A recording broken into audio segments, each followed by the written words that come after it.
Good afternoon. Hope everybody's having a great Sunday. This is just a little thought for everybody on this Sunday as you're wrapping up your weekend and getting ready for the week. Um, I wanted everybody to see this and I want everybody to think about it. And when you see stories, see things that are going on, use common sense, use your brain, okay? And think for yourself. And remember, there are things out there that seem great that we all want to believe in, but unless we can prove them, we have no choice but to think that they're not true. So I try to put only stuff out here that I can prove to you. Um, and I think a lot of us need to think because fear is being used by the other side, but fear is being used all around. So I want you to watch this. There's a link in the description, a link in the chat. Check it out for yourself. But this is just a little piece of knowledge for everybody to use and hopefully remember and carry forward. Remember, no fear, only faith.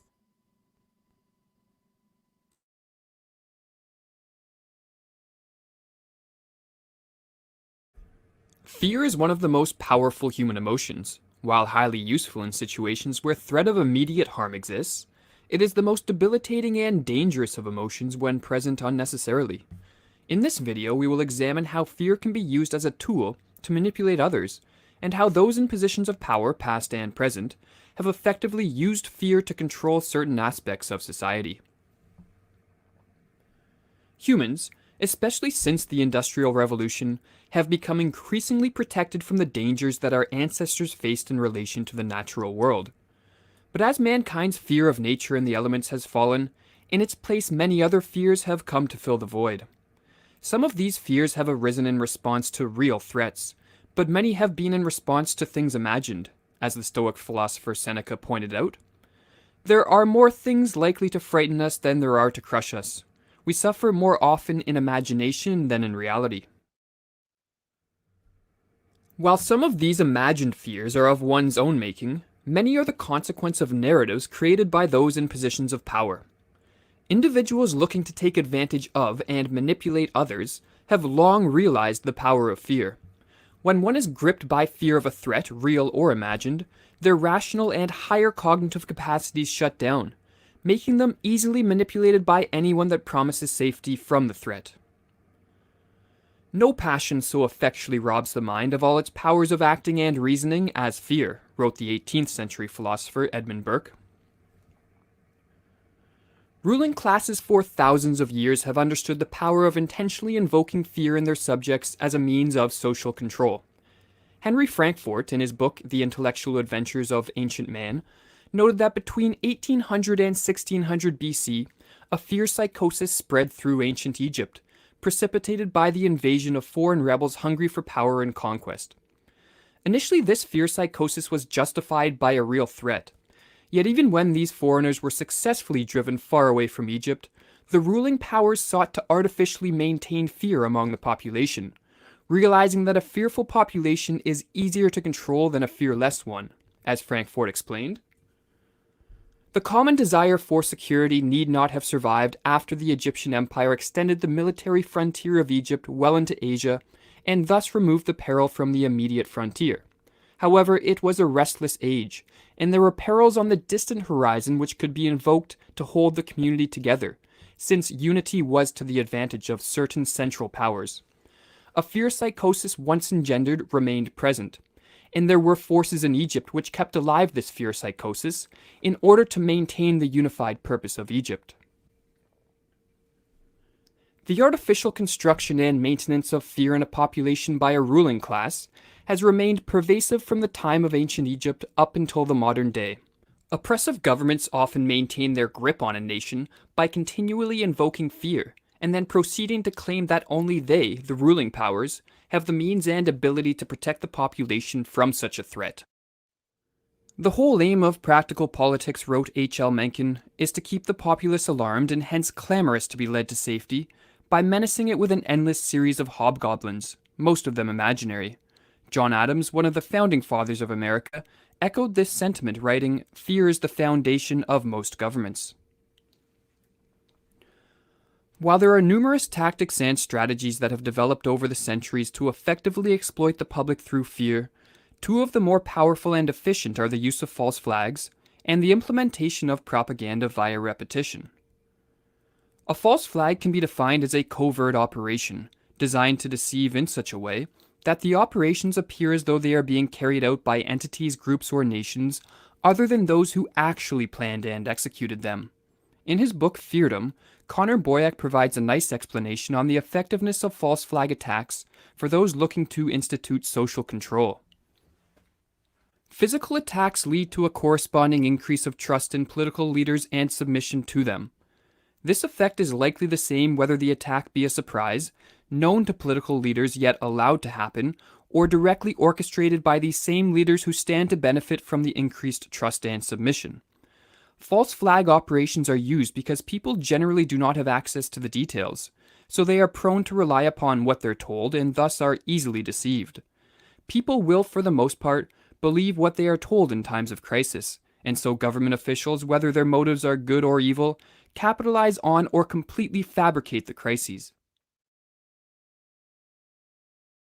Repetition is also a well-known and prevalent propaganda technique used to solidify falsehoods and perpetuate fear in the public consciousness.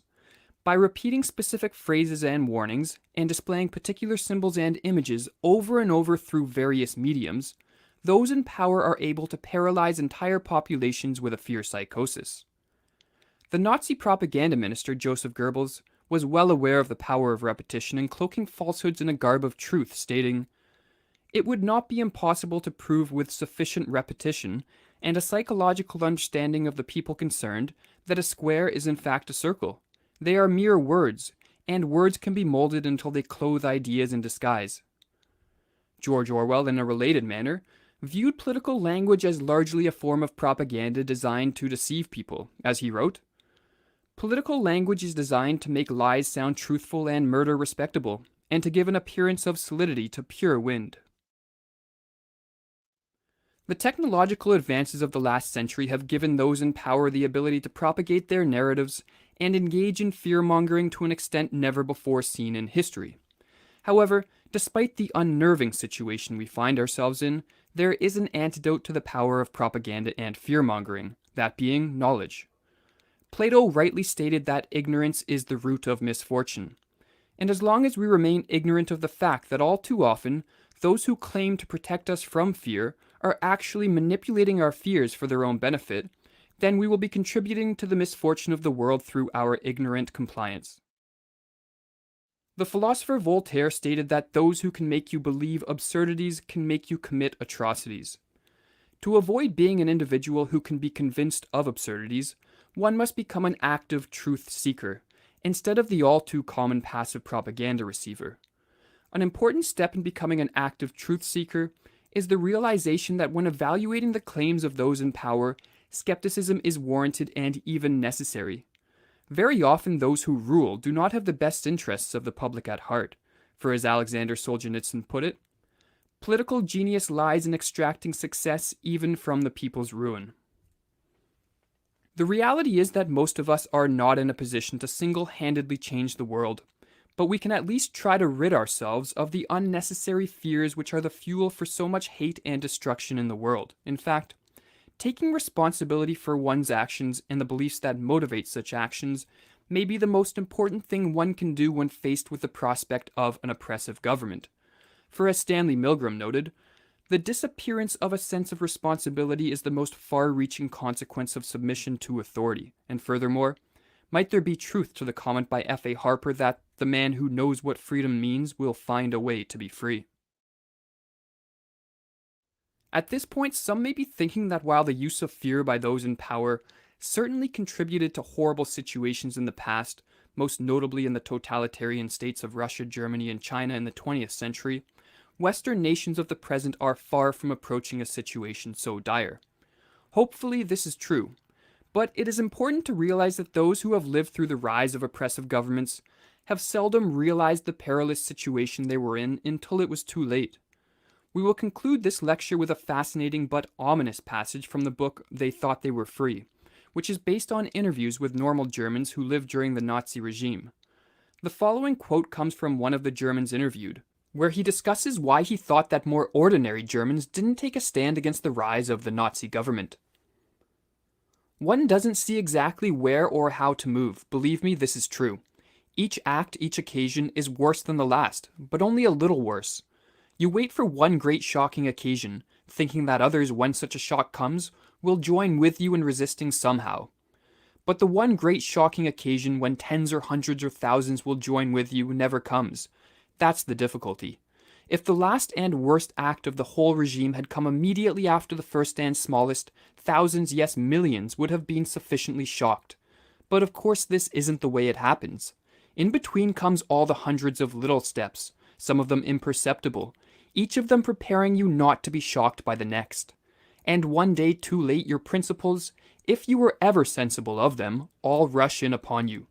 The burden of self-deception has grown too heavy, and some minor incident collapses it all at once, and you see that everything has changed. Now you live in a world of hate and fear, and the people who hate and fear do not even know it themselves. When everyone is transformed, no one is transformed.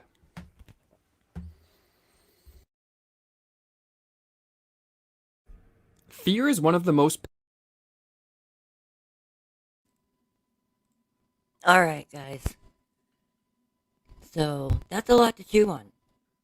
And I think that we need to get better at not just projecting this reality, that fear is used one way, but fear is used both ways. Both sides of the aisle politically use this tactic. And our society is in what I feel a desensitized time where all of these little things over the years have happened one by one, like that just described, where each one doesn't seem horrible in itself because the one before it, it's a little, just a little bit more than the last one. And this is how societies fall under communism, under totalitarian regimes. And they're waiting for one big thing to happen to stand up. I hope it doesn't take us that long. When is enough? When have we had enough? When it's on our doorstep, it's too late. So please think about that. I suggest everybody goes back and watches this again and really think about it, because, reality is what's around you. Okay? Perception and imagination is on YouTube, is on Facebook, is all the social media, the media. That's not your reality. Your reality is what you see around you, what you can touch, what you can feel, what you can change. I'm not saying that, writing letters and making calls and, all of that, is standing up and doing something. But we need to start affecting the things that we can and not necessarily get so upset about the things that we can't. And for each of us, that's going to be different. But more and more, now is the time to stand up and to speak up. I don't want this to go to kinetic. I do not want one shot fired. I want no one hurt. Because at some point, we become them. And I think, in my opinion, from what I'm seeing, some of the stuff that is going up on YouTube or going up on Rumble or going up on all these places is perpetuating the imagination. And I never want to live in imaginary land. I want to live in reality, and I want to make our reality better. So please think about that this week.